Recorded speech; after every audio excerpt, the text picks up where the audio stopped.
This club is in crisis.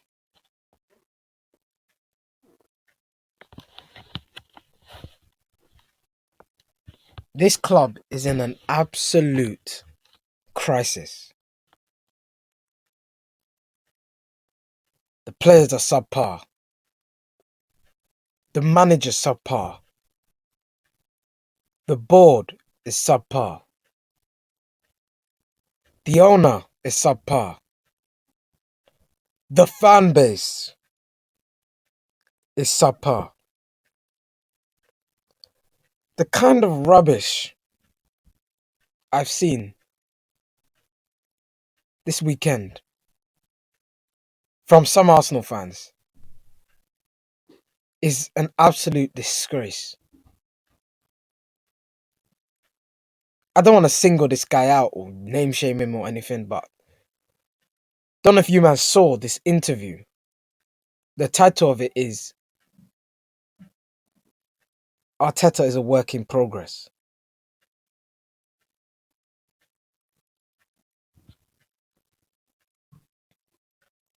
Arteta is a work in progress.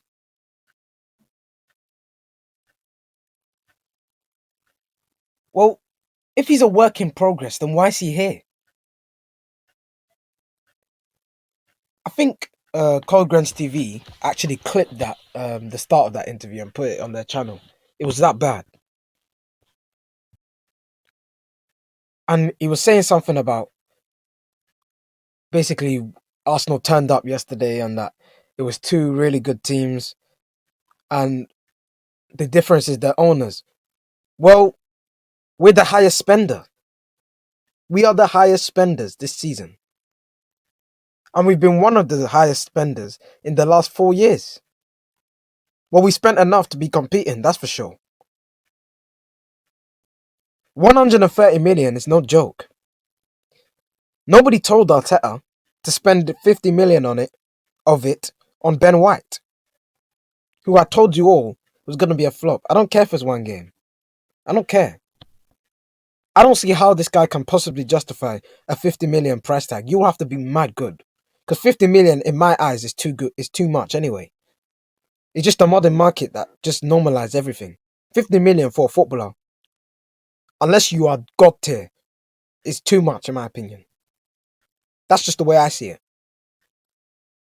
So for you to have a 50 million price tag, you have to be proper good to justify it. And I know it looks like I'm contradicting myself because I said previously that I rate Pepe and that we should forget about his price tag. But Pepe was never 72 million and he's never going to justify the 72 million. That's just the way it is. That is just the way it is. Pepe is never going to justify the 72 million price tag. But that doesn't mean that he's a bad player. Let me just clarify that. Because I have argued for Pepe's case in the past. I just want to clarify now that I don't think Pepe will justify 72 million. I just think that some of the criticism he gets is unfair. Considering what he actually has done. It's not enough, but he's done enough to at least be respected.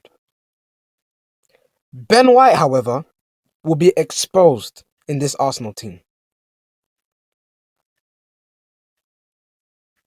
I'm not just judging this off of one game.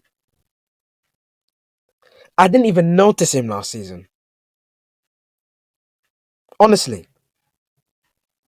I didn't know who he was until he got picked for England's squad. And there's a reason why he didn't play a game. Even the way he came across in interviews, I knew that this was not the kind of defender we needed. He's too soft. Too soft. I want a character at the back. I want someone tough. He's too much of a nice guy. I've had enough of signing nice guys. Odegaard is a nice guy. I've had enough of nice guys. If they were nice guys off the pitch, but on the pitch they were nasty, then fair enough. But they're nice on both. I've had enough of that. No. Change the profile. 130 million we spent, and we spent it on Ben White, Odegaard, Lokonga, Nuno Tavares, and Ramsdale. We could have got Onana for less than 10 million. And instead we chose to spend more than 20 million. The same amount of money we let Van Persie go for, by the way, on Ramsdale. Which shows you where the market's going, by the way. But we spent 25 million on Aaron Ramsdale.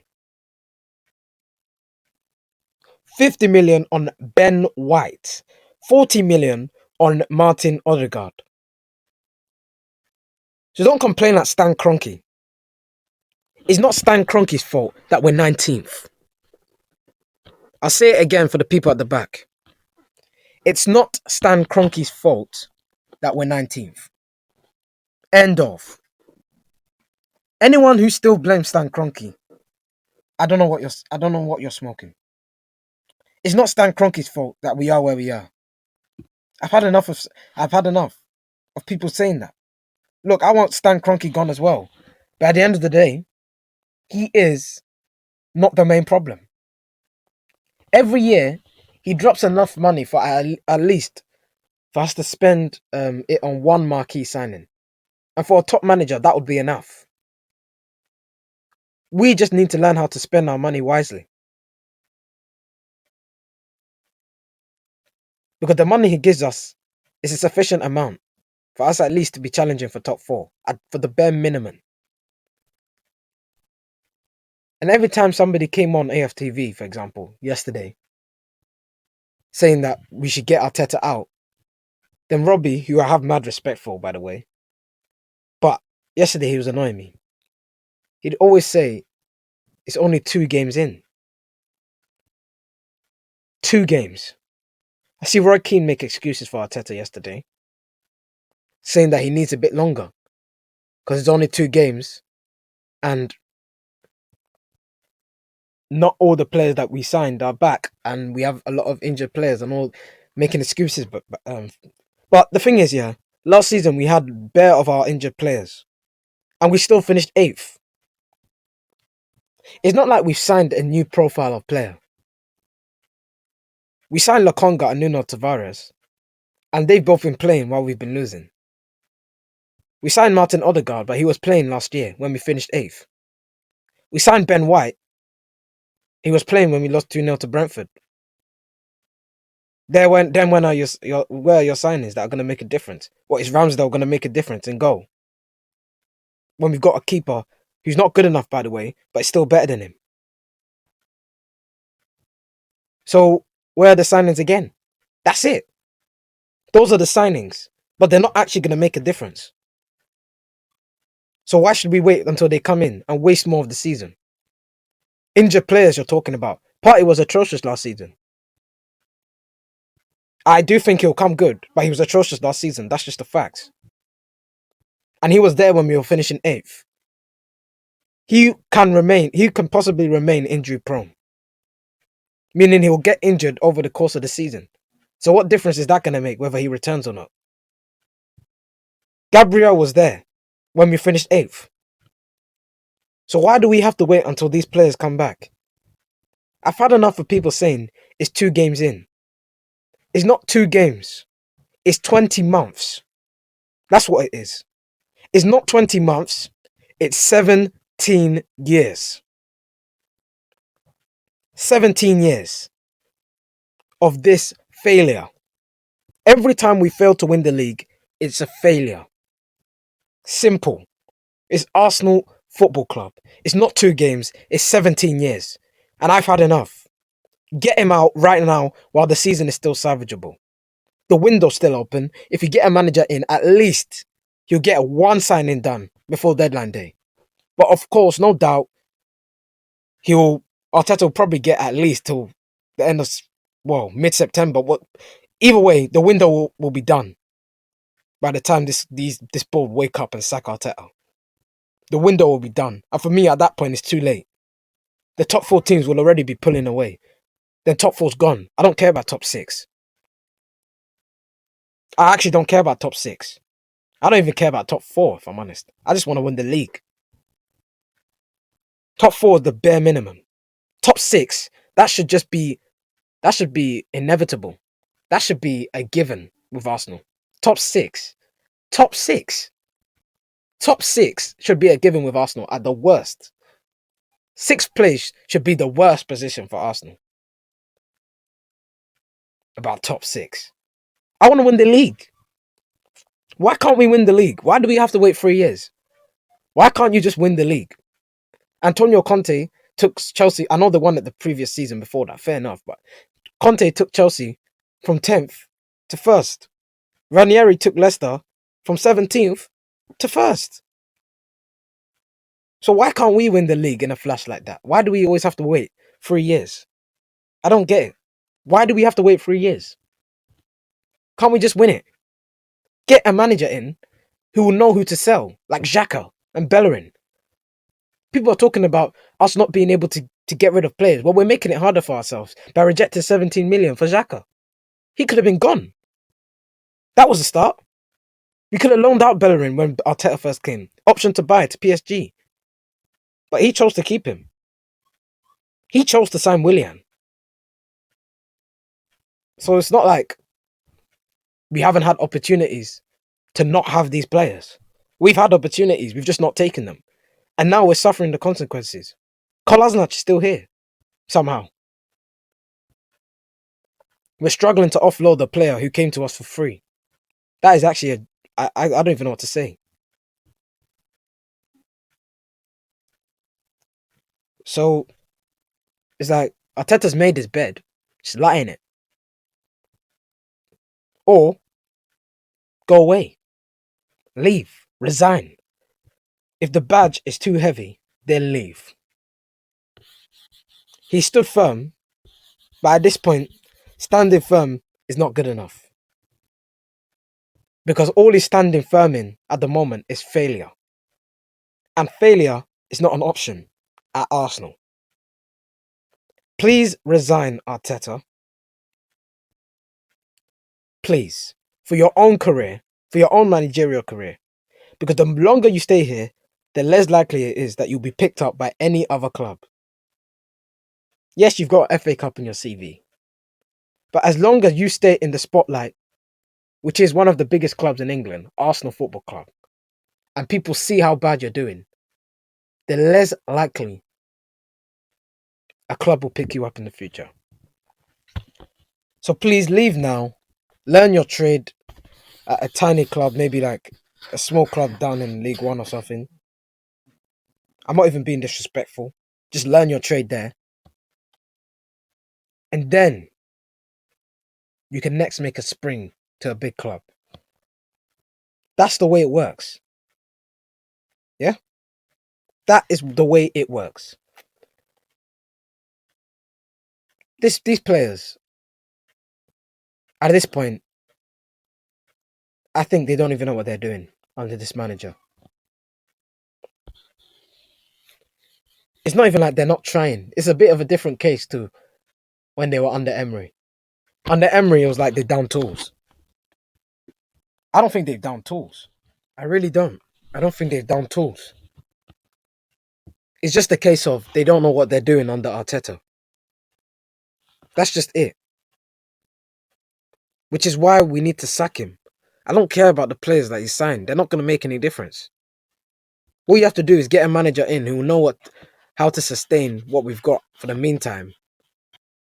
And then bring in his own players and instill a system that us fans can actually believe in. Kind of like with Arteta. With Wenger, sorry. Goodness me, I said Arteta. Wenger, back in 1996. He instilled his own system, a system that fans could get behind, a philosophy, and we won the title the following season. We were far off it the season before that. Yeah, it only took Arsene Wenger 3/4 of a season to win the league. So this idea that we have to wait 3 or 4 years, why? Why do we have to wait 3 or 4 years? I don't think people realize the magnitude of 3 or 4 years. If you're 12, in 3 or 4 years, you're 15 or 16. So you've gone from pretty much just starting secondary school to pretty much just ending secondary school. If you've ended secondary school in 3 or 4 years, you're entering university territory or working territory. So people need to acknowledge that 3 or 4 years is not a small amount of time. In 3 or 4 years, we will have had to wait 20 or 21 years without a title. 20 or 21 years without a title. And then we're approaching Liverpool's 30-year Premier League drought territory. What are we going to do then? Because we would have been making fun of Liverpool all these years, and now we're low-key approaching that. It's about time us fans start demanding more. Start demanding more. And stop accepting mediocrity. Absolute mediocrity. Stop accepting Xhaka in midfield. Stop accepting 2-0 losses to Chelsea. I heard someone say that yesterday, that 2-0 to Chelsea was a good result. What do you mean it's a good result? We lost a football match. 2-0 to Chelsea is not a good result. 1-0 to Chelsea is not a good result. 0-0 is not a good result. We didn't win the football match. How is 2-0 to Chelsea a good result? We were pretty much in the same boat about 10 months ago. And Tuchel came in and elevated them in the space of months. Months. While we have to wait 3 or 4 years when we're in the same boat about 10 months ago. The same boat. Literally. The same boat.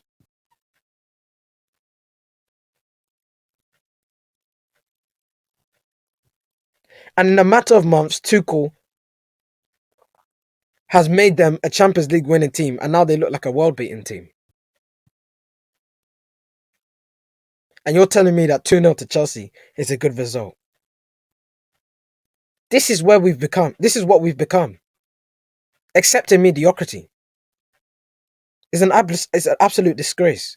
And the fans don't even seem to care. The way I see it, the fans don't even care. They keep blaming Cronky. Why are you blaming Cronky? It's getting annoying now. Focus on the real problems at this football club. Cronky is a problem, but he's not big enough problem for you to be screaming at him and protesting against him. Protest against Arteta and the board. My one criticism of Cronky is not even the money. It's not the money. It's the people who are being employed at this club. That is my one criticism. But the higher board members actually have a say in who gets appointed as technical director and positions like that. So it's not just Stan Cronky anyway. The higher board members, like Ken Fryer and that, or whoever's there, can sack Edu, can sack Vinay, and all the problems in the board. But they're not doing anything either. Why are we not screaming at them? Why are we only screaming at Cronky? At the end of the day, like we always say, Cronky doesn't know anything about football. He doesn't. So why would he sack people when he doesn't know whether they're doing a good job or not? Or whether they're actually good at their job? Even if we lose a game, he doesn't know he doesn't understand the full magnitude of what a loss is. That's the way I see it with Stan Cronky. I don't think he actually knows. What he cares about is the end of the season. How much money is going to come in. Let's get that right. And for me, that's not a problem, necessarily. Him looking at how much money is going to come in at the end of the season, that's not really my problem. I don't really care about him wanting money. He's a billionaire. It's his mentality. At the end of the day, what I want is success on the football pitch. And every year, Cronky drops my team, drops my club enough money for us to sign at least one marquee signing. With a top manager, that would be enough. And we would be competing. So if Cronky is dropping all of this money and we're spending it on dross, why would we complain at Cronky? Why would we complain at Cronky for wanting his money? Why are we complaining at Cronky for wanting his money? Why are we complaining at Cronky when he's dropping money every single year? I don't care if he wants his money at the end of a season. That's just the way it works for him. Arsenal's a business for him. But what does that have to do with our performances on the pitch? What does that have to do with Edu spending 130 million on Ben White, Ramsdale, Odegaard, Lokonga, and Nuno Tavares? Did Cronky sign those players? No. Edu and Arteta signed those players. I've seen people say how much of that money, that is like the 100 million, 130 million, how much of that comes out of Cronky's pocket? Well, who cares where it comes from? Money's money. He dropped us money. He could have kept that. He could have kept that 130 million and used it for something else. Instead, it went to our transfer budget. He dropped that money. Who cares if it came out of his own pocket? I don't care if it came out of his own pocket. The money's there, 130 million. Spend it wisely. Instead, you spent it wrong. So why are you complaining at Cronky? Complaining at the guy who starts Xhaka every week. Complaining at the guy who begged Xhaka to stay. Complaining at the guy who signed Ben White instead of bringing Saliba back off loan. And complaining at the guy who sold one of our best players to Marseille. That's who you should be complaining at. Complaining at the guy who made the most valuable under-21 player in 2018, or 2019 should I say, a £6 million footballer. Complaining at that guy, whose name is Mikel Arteta. Yeah, he is the real problem. Him, Edu, Vinay, they are the real problems at this football club. Put the energy that you guys put on Cronky, put it on them. Because they are the problems. I will keep on saying this. Take your mind off Cronky for a second and look at the footballing side of things. And that is where our problem is.